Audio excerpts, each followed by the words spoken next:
Prevention of money laundering को हमने 5 part में डिवाइड कर लिया। एक में हम देखेंगे कि मनी लॉन्ड्रिंग क्या है, उसकी डेफिनेशन, उसकी पेनाल्टी और सिफनिंग ऑफ फंड्स इंक्लूडेड इसमें। दूसरे में हम देखेंगे कि अटैचमेंट कैसे होता है प्रॉपर्टी का, एडजुडिकेट कैसे करते हैं और प्रॉपर्टी सेंट्रल गवर्नमेंट के पास वेस्ट होती है।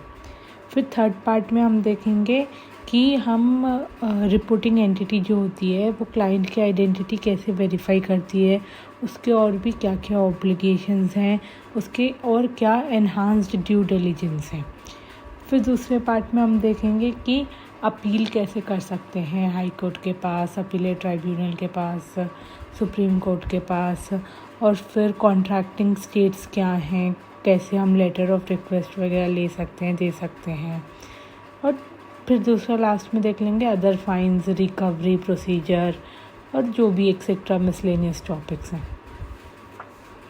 मनी लॉन्ड्रिंग क्या है? मनी लॉन्ड्रिंग एक हाईली सोफिस्टिकेटेड एक्ट है जो कवर करता है इलीगली ऑब्टेन्ड अर्निंग्स को, और ऐसा बताता है, ऐसा शोकेस करता है कि वो डिराइव हुए हैं फ्रॉम वेरी लॉफुल सोर्सेस।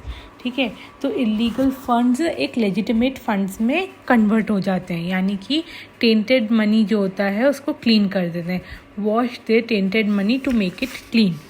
फिर अगर हम देखेंगे कि मनी लॉन्ड्रिंग की डेफिनेशन कहाँ पे दी हुई है, तो मनी लॉन्ड्रिंग की डेफिनेशन का जिक्र करा है सेक्शन 2 में, लेकिन उसका एग्जैक्ट डेफिनेशन दी हुई है सेक्शन 3 के अंदर।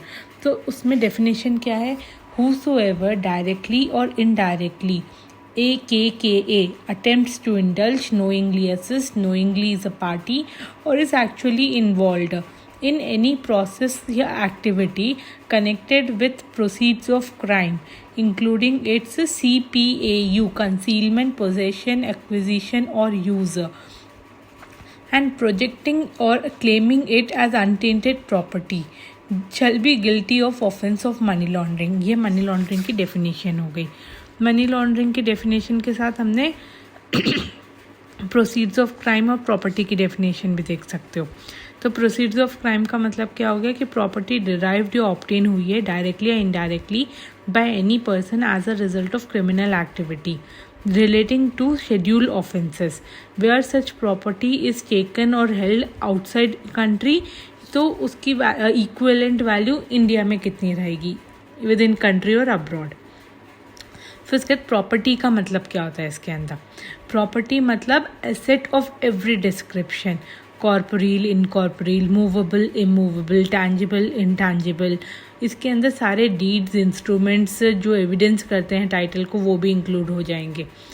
Property includes document of title and also wherever it is located, मतलब वर्ल्ड में कहीं भी लोकेटेड हो सकते हैं। तो अब हम देखेंगे शेड्यूल्ड ऑफेंसेस क्या हैं। 3 टाइप के शेड्यूल्ड ऑफेंसेस हैं, पार्ट ए, बी एंड सी।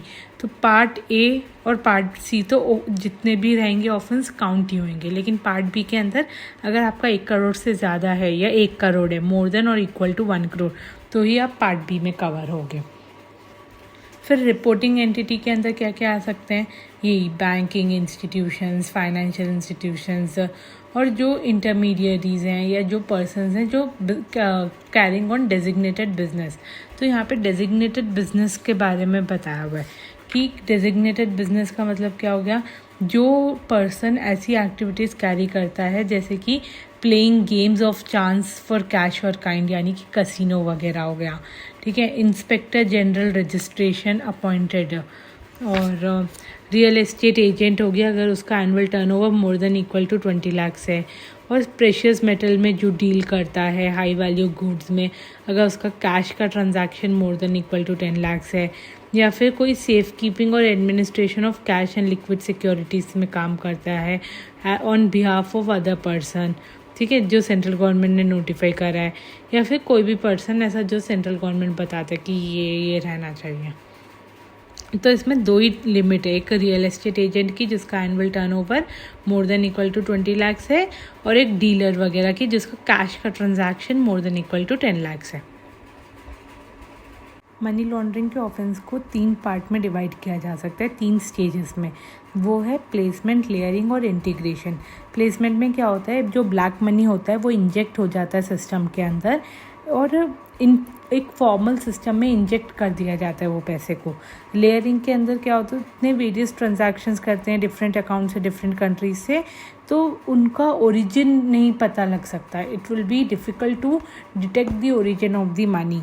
फिर इंटीग्रेशन में क्या होता है, मनी वापस फाइनेंशियल सिस्टम में एंटर हो जाता है और ओरिजिनल एसोसिएशन का कुछ अता पता नहीं रहता है। अब अगर हम देखते हैं पनिशमेंट, तो पनिशमेंट क्या है मनी लॉन्ड्रिंग की, तो it would be a rigorous imprisonment of 3 years, not less than 3 years, which may extend up to 7 years and shall also be liable for fine। लेकिन अगर ये para 2 part A narcotic schedule का है, narcotic drugs and psychotic substances का है, तो 10 की जगह 7 की जगह 10 हो जाएगी, यानी कि 3 से 10 प्लस फाइन, 3 से 10 प्लस फाइन। अब उसके बाद अब आ जाते हैं अटैचमेंट, एडजुडिकेशन और कन्फिस्केशन वगैरह के पार्ट में। तो अब अटैचमेंट के अंदर क्या रहता है, ये सेक्शन 5 में बताया हुआ है। तो जहाँ पे एक डायरेक्टर या फिर वेयर अ डायरेक्टर और any other officer not below the rank of deputy director who is authorised by the director has a reason to believe in writing, reason भी होना चाहिए, राइटिंग में भी होना चाहिए, on the basis of material in possession that any person is in possession of any proceeds of crime, and वो person conceal कर सकता है, ट्रांसफ़र कर सकता है, डील कर सकता है उसमें, किससे, जो प्रोसीड्स ऑफ क्राइम है उसमें डील कर सकता है, in any manner which would result in frustrating of any proceedings relating to confiscation. तो वो क्या कर सकता है, by order in writing provisionally attach कर सकता है प्रॉपर्टी को फॉर नॉट एक्सीडिंग 180 डेज, यानी कि less than equal to 180 days के लिए वो प्रॉपर्टी को प्रोविजनली अटैच कर सकता है। और ये डेज कब से काउंट होंगे, ऑर्डर के डेट से, ऑर्डर के डेट से काउंट करते हैं। तो ये ऑर्डर कौन देगा, डायरेक्टर देगा, डायरेक्टर या फिर कोई ऐसा officer not below the rank of the deputy director who is authorised by the director, ठीक है। और जब ये अटैचमेंट हो जाएगा तो उसको एक रिपोर्ट फॉरवर्ड करनी पड़ेगी। तो वो रिपोर्ट किसको फॉरवर्ड करेगा, मजिस्ट्रेट को फॉरवर्ड करेगा। और पर्सन ऑथोराइज्ड एक कंप्लेन फाइल करेगा टू बिफोर द मजिस्ट्रेट और the court for taking cognizance of the schedule offence. और ऐसी ही एक सिमिलर रिपोर्ट या फिर कंप्लेन उसको भी फाइल करनी है जहाँ पे ये लॉ है इन अदर कंट्री, ठीक है, corresponding law in other country. ये 3 कंडीशंस अगर आप फुलफ़िल नहीं करोगे, जब तक आप प्रॉपर्टी को अटैच नहीं कर सकते हो, ऑर्डर नहीं पास कर सकते हो अटैचमेंट का, ये कंडीशंस हैं। अब हमने देखा था कि 180 डेज़ के लिए हम अटैच कर सकते हैं, तो ये 180 डेज़ के अंदर क्या हाई कोर्ट स्टे भी इंक्लूडेड है, नहीं, हाई कोर्ट स्टे का एक्स्ट्रा पीरियड मिलेगा और आपको एक्स्ट्रा 30 डेज़ भी मिलेगा from the day of order of vacation. Vacation यानी कि जब हाई कोर्ट ऑर्डर का सुनवाई आ जाती है, जब हाई कोर्ट स्टे ख़त्म हो जाता है, जब आपको वहाँ से 30 डेज़ एक्स्ट्रा भी मिलेंगे। तो आपको टोटल पीरियड कितना हुआ, 180 days plus high court stay plus 30 days. अब हमने देखा था कि वो कंडीशंस फुलफ़िल करनी है, रिपोर्ट भेजनी है, कंप्लेंट भेजनी है, लेकिन ये सब चीज़ें हम बाद में भी कर सकते हैं ऑर्डर ऑफ अटैचमेंट के बाद, अगर डायरेक्टर को या फिर any other person not below the rank of the deputy director authorised by the director को ऐसा फील होता है कि अगर हमने ये प्रॉपर्टी को अभी इमीडिएटली अटैच नहीं करा तो ये फ्रस्ट्रेट कर सकती है हमारी प्रोसीडिंग को, तो पहले अटैच करके बाद में भी इनको रिपोर्ट कर सकती है। कौन, डायरेक्टर रिपोर्ट कर सकता है। अब हम देखेंगे कि फॉरवर्ड करनी पड़ती है ये कॉपी ऑफ अटैचमेंट किसको, एडजुडिकेटिंग अथॉरिटी को। कितने दिन में, 30 दिन में हमको एडजुडिकेटिंग अथॉरिटी को ये पूरा बताना पड़ता है, कॉपी ऑफ अटैचमेंट देना पड़ता है, ठीक है। उसके साथ हमें मटेरियल्स जो भी पोजीशन है वो भी देनी पड़ती है। कौन देगा, डायरेक्टर देगा, ठीक है। और ये पीरियड ऑफ वैलिडिटी कितनी है ये अटैचमेंट की, वही 180 डेज़ प्लस एक्सेट्रा एक्सेट्रा, या फिर जब ऑर्डर मिल जाते हैं कहाँ था, और ये एडजुडिकेटिंग अथॉरिटी अगर हमें ऑर्डर पास कर देती है। लेकिन ये सब चीज़ों से जो इंसान राइट टू एंजॉय है जिसका, वो इंसान का राइट टू एंजॉय ख़राब नहीं होएगा, वो राइट टू एंजॉय ख़त्म नहीं होगा, यानी कि it won't prevent person interested मतलब जो वहाँ पे रह रहा है, जो एंजॉय कर रहा है उसको। अब आ जाते हैं हम एडजुडिकेशन में। एडजुडिकेशन हमें सेक्शन 8 में दिया हुआ है, अटैचमेंट सेक्शन 5 में दिया हुआ था। तो एडजुडिकेशन के अंदर सेक्शन 8 में क्या बोलता है, जब हम एडजुडिकेटिंग अथॉरिटी को हम वहाँ पे रिपोर्ट कॉपी फॉरवर्ड करते हैं 30 दिन के अंदर।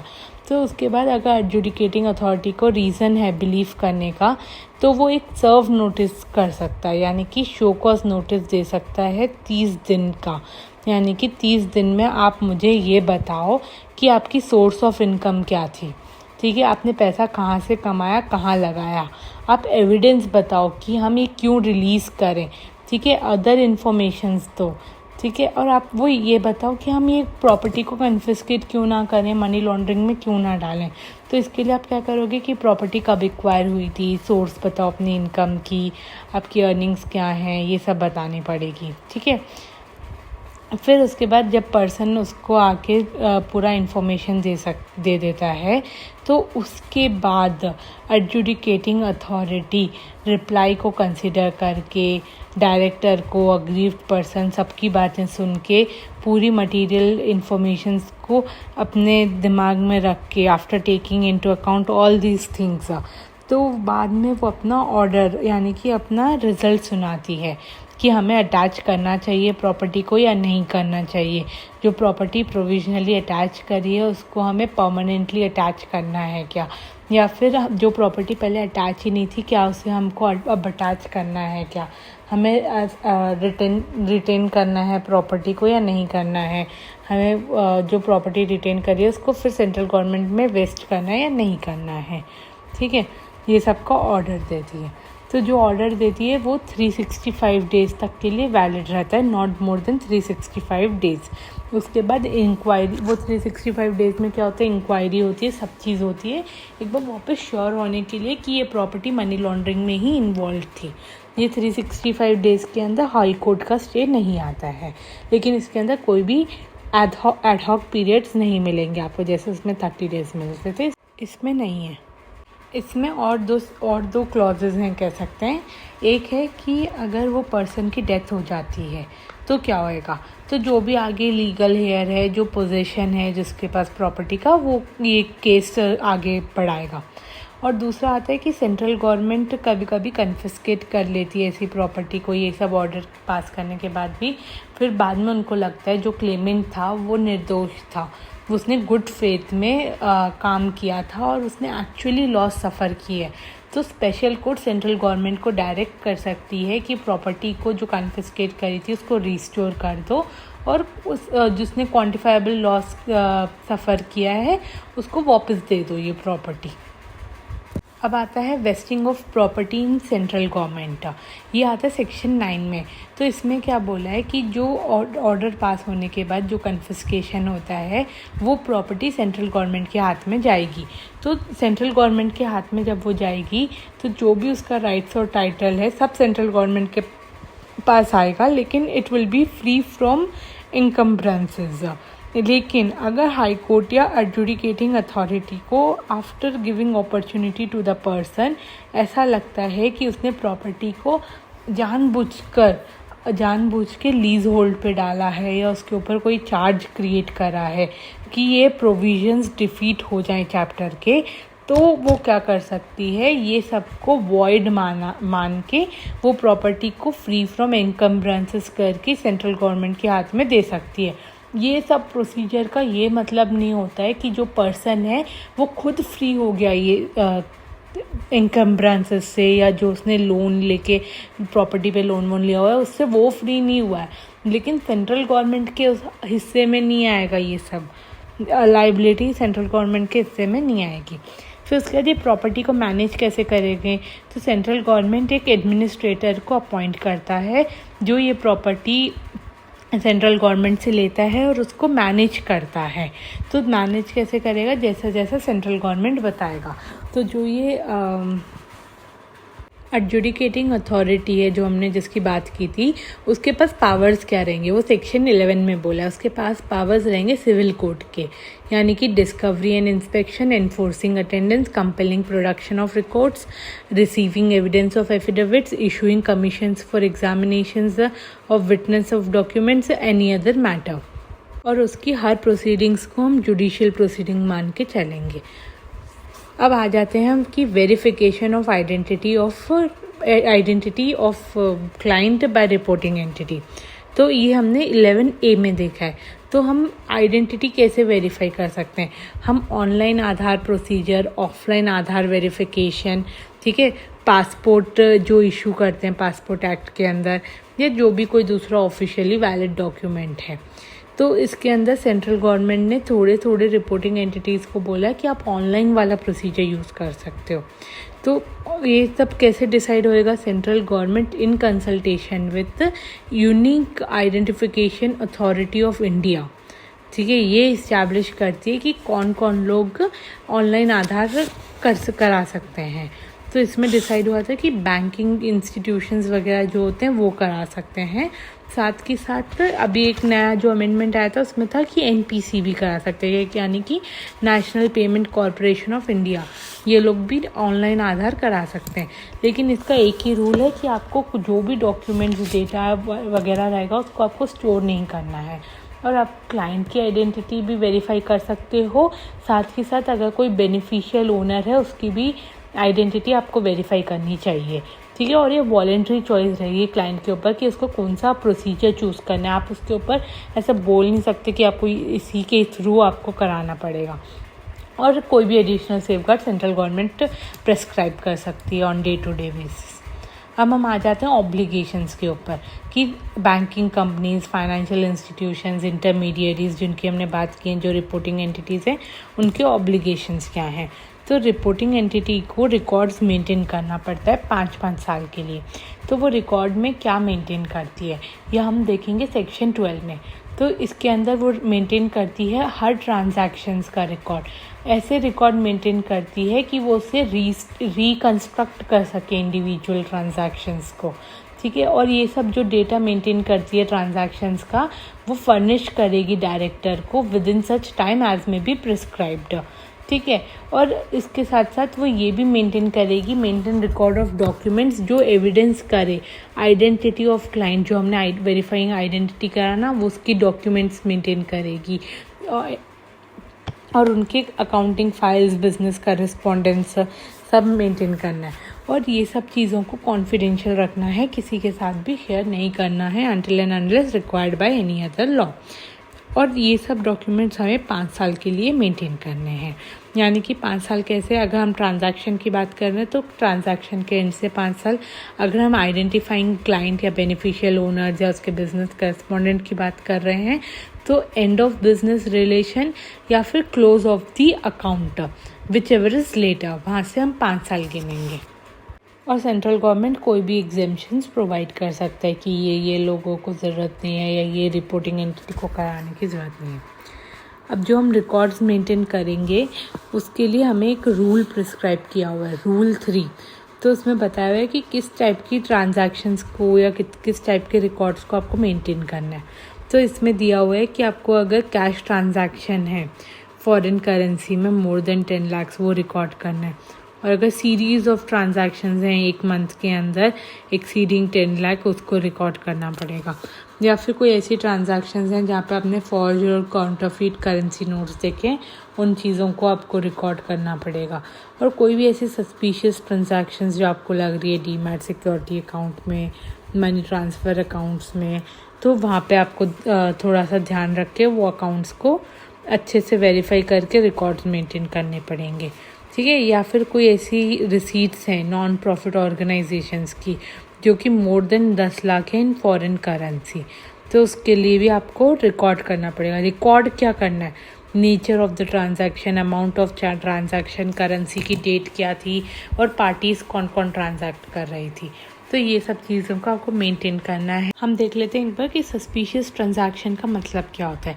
सस्पिशियस ट्रांजैक्शन की डेफिनेशन 2H में दी हुई है, जहाँ पे बोल रहे हैं कि अटेम्प्ट करी है आपने, चाहे कैश में हो या नहीं हो, which to a person acting in good faith gives rise to a reasonable ground of suspicion, ठीक है। अनयूजुअल या फिर अनजस्टिफाइड कॉम्प्लेक्सिटी वाले ट्रांजैक्शंस हैं, ठीक है। इकोनॉमिक रेशनल नहीं है वो ट्रांजैक्शन का, या बोनाफाइड पर्पस नहीं है वो ट्रांजैक्शन का, या ऐसे रीजनेबल ग्राउंड ऑफ सस्पिशन दे रही है कि आप फाइनेंस कर रहे हो किसको, टेररिज्म को, तो ये सब सस्पिशियस ट्रांजैक्शन आती है। अब हम एक और पार्ट देख लेते हैं इसका, वही एनहांस ड्यू डिलिजेंस। तो 3 पार्ट कंप्लीट हो जाएंगे इसमें। तो एनहांस ड्यू डिलिजेंस में क्या है कि एनहांस ड्यू डिलिजेंस में वही बोला है कि आप क्लाइंट की आइडेंटिटी को वेरीफाई करो, आप उसका एग्जामिन करो, ओनरशिप एंड फाइनेंशियल पोजीशन को, और सोर्स ऑफ फंड क्या है, ठीक है। आप रिकॉर्ड करो पर्पस क्या है ट्रांजैक्शन को कंडक्ट करने के पीछे, कौन सी ट्रांजैक्शन, स्पेसिफाइड ट्रांजैक्शंस की बात करी हुई है, उनका नेचर क्या है, रिलेशनशिप क्या है, ठीक है। अगर क्लाइंट फेल कर देता है ये सब कंडीशंस फुलफिल करने के लिए, तो आप उसको वैसे ही स्पेसिफाइड ट्रांजैक्शंस मत करने दो, ठीक है। और अगर आपने करने दी हैं, अभी आपको उतना कुछ सस्पिशियस नहीं लग रहा है, लेकिन आपको थोड़ा सा डाउट है, तो आप उस पर फर्दर मॉनिटरिंग अच्छी इंक्रीज़ कर दो, आप ग्रेटर स्क्रूटनी करो वो ट्रांजैक्शंस की, और ये सब रिकॉर्ड वापस आपको 5 साल तक का रखना है from the date of transaction between the client and the reporting entity. अब इसमें स्पेसिफाइड ट्रांजैक्शन का बारे में बोला हुआ है। तो स्पेसिफाइड ट्रांजैक्शन क्या है, एनी विड्रॉल या फिर डिपॉजिट जो कैश में होता है एक्सीडिंग सम अमाउंट, कोई भी ऐसी ट्रांजैक्शन फॉरेन एक्सचेंज में होती है एक्सीडिंग सम अमाउंट, ठीक है। या फिर हाई वैल्यू इम्पोर्ट एक्सपोर्ट्स वगैरह, इम्पोर्ट नॉट एक्सपोर्ट्स, इम्पोर्ट्स और रेमिटेंसेस वगैरह होते हैं, या फिर जो भी ऐसे ट्रांजैक्शंस हैं, मनी लॉन्ड्रिंग, टेररिस्ट फाइनेंसिंग वगैरह, ये सब स्पेसिफाइड ट्रांजैक्शन में आ जाता है। तो 11A में हमने क्या देखा, ये देखा कि स्पेसिफाइड ट्रांजैक्शन से रिलेटेड हमें आइडेंटिटी क्लाइंट की मेंटेन करनी है, आधार वगैरह से उसका एग्जामिन करना है, क्या ओनरशिप, फाइनेंशियल पोजीशन, फंड का सोर्स क्या है। फिर उसके बाद आपको एडिशनल स्टेप्स लेके ये देखना है कि ये ट्रांजैक्शन क्यों कर रहा है, पर्पस क्या है, उनका इंटेंडेड रिलेशनशिप क्या है दूसरी पार्टी के साथ, और क्लाइंट को ये सब फुलफ़िल करना इंपॉर्टेंट है, मैंडेटरी है, वो नहीं तो आप ये स्पेसिफाइड ट्रांजैक्शन मत होने दो। फिर उसके बाद अगर सीरीज़ ऑफ ट्रांजैक्शन अगर आपको सस्पिशन लग रहा है, तो आप ग्रेटर मॉनिटरिंग करो, स्क्रूटनी करो, और 5 साल तक की इन्फॉर्मेशन रिकॉर्ड में रखो। और इन सब में बोला था कि रिपोर्टिंग एंटिटी को कॉन्फिडेंशियलिटी मेंटेन करके रखनी है, वैसे ही डायरेक्टर को भी कॉन्फिडेंशियलिटी मेंटेन करके रखनी है। तो डायरेक्टर हमसे कोई भी इन्फॉर्मेशन, यानी कि हमसे किससे, रिपोर्टिंग एंटिटी से कोई भी इन्फॉर्मेशन मंगवा सकता है, और वो इन्फॉर्मेशन जैसे मंगवाएगा वैसे ही टाइम और मैनर में आपको सबमिट करनी होती है, और ये इन्फॉर्मेशन को डायरेक्टर को कॉन्फिडेंशियल रखना पड़ता है। अब हम आ जाते हैं कि डायरेक्टर इम्पोज करता है फ़ाइन, तो वो क्यों करता है। तो डायरेक्टर इंक्वायरी करता है, या तो वो खुद के ओन मोशन में करता है, या फिर कहीं से एप्लीकेशन आने पे। तो एप्लीकेशन अथॉरिटी कर सकती है, ऑफिसर कर सकता है, पर्सन कर सकता है। और अगर डायरेक्टर को ऐसा लगता है कि it is necessary, nature of complexity देख के केस की, वो बोल सकता है कि आपको CA से ऑडिट कराना पड़ेगा अपने रिपोर्टिंग एंटिटी का। और CA कौन, जोन सा आपने मेंटेन करा है पैनल में सेंट्रल गवर्नमेंट ने, वही वाला, और जो इसके एक्सपेंसेस रहेंगे वो भी सेंट्रल गवर्नमेंट ही देगा अभी। उसके बाद अगर हमने डायरेक्टर ने नॉन कंप्लायंस देखा, तो वो नॉन कंप्लायंस देखेगा तो क्या करेगा, चुप बैठ जाएगा, नहीं, डायरेक्टर को कुछ इम्पोज करना पड़ेगा, पेनाल्टी को या फिर कोई ऐसे रिस्ट्रिक्शंस। तो वो वार्निंग देगा पहले उनको, और उनको ये भी बोल सकते हैं कि आप डायरेक्ट कर सकते हैं उन्हें कि आप कंप्लाई करो मेरे इंस्ट्रक्शन से, वो पीरियोडिकल रिपोर्ट मंगवा सकता है, और अगर पेनाल्टी भी इम्पोज कर सकता है अगर नॉन कंप्लायंस होता जा रहा है। तो पेनाल्टी कितनी रहेगी, 10,000 से 1 लाख रुपए पर फेलियर रहेगी। अब हम आ जाते हैं कि अगर कोई अग्रीव पर्सन है तो वो किसके पास जाकर अपील करेगा। तो अपीलिंग का ऑर्डर कैसा है, पहले एडजुडिकेटिंग अथॉरिटी आता है जहाँ पे हम शो कॉज नोटिस वगैरह में हमें मिलता है। फिर एडजुडिकेटिंग अथॉरिटी से दिक्कत है या आपको डायरेक्टर के कोई चीज़ से दिक्कत है तो आप अपीलेट ट्राइब्यूनल के पास जाते हो। अपीलेट ट्राइब्यूनल के पास कब जाओगे, 45 डेज़ के अंडर जाना होता है, और आपको reasonable opportunity of being heard भी देते हैं अगर आपका 45 डेज से ज़्यादा, यानी कि 45 डेज़ प्लस 45 डेज़ आपको मिलेगा। फिर उसके बाद जो भी अपीलेट ट्राइब्यूनल को सही लगेगा वो उस हिसाब से ऑर्डर पास कर देगा, और ये ऑर्डर्स को एक्सपीडिशियसली 6 मंथ्स के अंदर डिस्पोज करना पड़ता है। फिर उसके बाद आता है स्पेशल कोर्ट, फिर आता है हाई कोर्ट। एडजुडिकेटिंग ट्राइब्यूनल का क्या पावर्स हैं, तो उसके बाद सेम सिविल कोर्ट के पावर्स मिलेंगे, समनिंग और रिसीविंग एविडेंस और इशूइंग कमीशंस एक्सेट्रा। फिर उसके बाद इनका जो भी डिसीजन होता है वो मेजॉरिटी से डिसाइड होता है। लेकिन कभी कभी क्या होता है 2 मेंबर ही हैं और तो उनका डिफर ऑफ ओपिनियन आ गया तो चेयरमैन क्या करेगा, खुद को उसमें इंक्लूड कर लेगा या कोई एक दूसरी पार्टी को इन्वॉल्व करके फिर उसके बाद वापस मेजॉरिटी लेगा और ये हो गया। अब उसके बाद हम आते हैं अपील करना हो हाई कोर्ट के पास, तो हाई कोर्ट के पास आप अपील कर सकते हो अगर आप अपीलेट ट्राइब्यूनल से अग्री हो। तो अपील करने का टाइम है 60 डेज़। आप सिर्फ अपील कर सकते हो क्वेश्चन ऑफ लॉ के लिए, तो और ये 60 डेज़ का पीरियड प्लस 60 डेज़ से इंक्रीज़ हो जाता है बस। फिर उसके बाद हम आ जाते हैं स्पेशल कोर्ट पे। स्पेशल कोर्ट क्या करता है, ऑफेंस को ट्राई करता है ऑफेंस को कि कौन सा ऑफेंस, मतलब ट्रायल ऑफ ऑफेंस करता है। स्पेशल कोर्ट का इसके अंदर इम्पॉर्टेंट रोल क्यों है, क्योंकि अगर आपको कॉग्निजेंस लेना है तो आप स्पेशल कोर्ट को बताओगे और फिर उसके बाद पूरा इन्वेस्टिगेशन कंप्लीट होने के बाद आप क्लोजर रिपोर्ट भी किसको दोगे, स्पेशल कोर्ट को दोगे। स्पेशल कोर्ट के पास क्या पावर्स हैं, वही session court for trial of offences वाली पावर्स हैं। जो मनी लॉन्ड्रिंग का ऑफेंस है वो कॉग्निजेबल और नॉन बेलेबल है। कॉग्निजेबल मतलब हम आपको अरेस्ट कर सकते हैं विदाउट एनी वारंट, हमें कोई वारंट या ऑर्डर नहीं चाहिए कोर्ट का, ऐसे ही हम आपको अरेस्ट कर सकते हैं।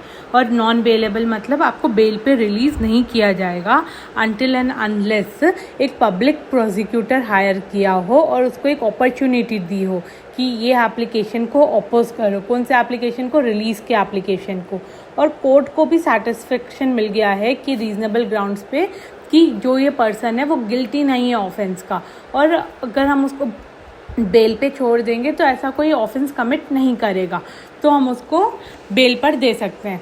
लेकिन बेल अलाउ है बिना ये पब्लिक प्रोसिक्यूटर के किन लोगों को, जो जिसकी एज 16 साल के नीचे है या 16 साल है, वुमेन, सिक, इन्फर्म और any person along with another को अक्यूज्ड पर्सनस जिसका मनी लॉन्ड्रिंग का ऑफेंस कितना है, less than 1 crore rupees, not 1 crore, less than 1 crore rupees है, ठीक है, तो हम उसको बेल करा सकते हैं। स्पेशल कोर्ट कॉग्निजेंस नहीं ले सकता है अनटिल एंड अनलेस एक कंप्लेन फाइल करी हो, किसने, डायरेक्टर ने या कोई भी ऑफिसर ने, सेंट्रल गवर्नमेंट या स्टेट गवर्नमेंट के, या कोई भी person on behalf of central state government. Police officer investigate कर सकता है अगर उसके पास ऑथराइजेशन हो सेंट्रल गवर्नमेंट का। क्रॉस बॉर्डर इम्प्लीकेशन का मतलब ये होता है conduct by the person at place outside India had it been committed in India and if such person remits the proceeds conducted और part thereof to India. दूसरा क्या हो गया कि ऑफेंस जो होता है वो कमिट हुआ है इंडिया में और जो प्रोसीड्स ऑफ क्राइम है वो बाहर प्लेस आउटसाइड इंडिया के बाहर ट्रांसफ़र हुए हैं या फिर ऐसा अटेम्प्ट भी करा है, तो भी आप offence of cross border implication में आ जाओगे। हम अरेंजमेंट करते हैं फॉरेन कंट्रीज़ के साथ, यानी कि सेंट्रल गवर्नमेंट एंटर करता है एग्रीमेंट के साथ दूसरी कंट्री के गवर्नमेंट के साथ to enforce the provisions of the act और एक्सचेंज ऑफ एनी इंफॉर्मेशन। जो पेनाल्टी होती है वो रिकवर करना पड़ता है। आप रिकवर करोगे 6 महीने के अंदर। अगर आपने रिकवर नहीं कर पाए वो अमाउंट को तो आपको शेड्यूल 2 ऑफ इनकम टैक्स के हिसाब से आप उसको रिकवर कर सकते हो उसके प्रोविजंस के हिसाब से, और आपको हर पावर रहेगा जो टैक्स रिकवरी ऑफिसर के पास रहेगा। अगर कोई भी प्रोसीडिंग्स पेंडिंग है तो legal representative, official receiver, official assignee continue कर सकता है सेम प्रोसीडिंग्स को।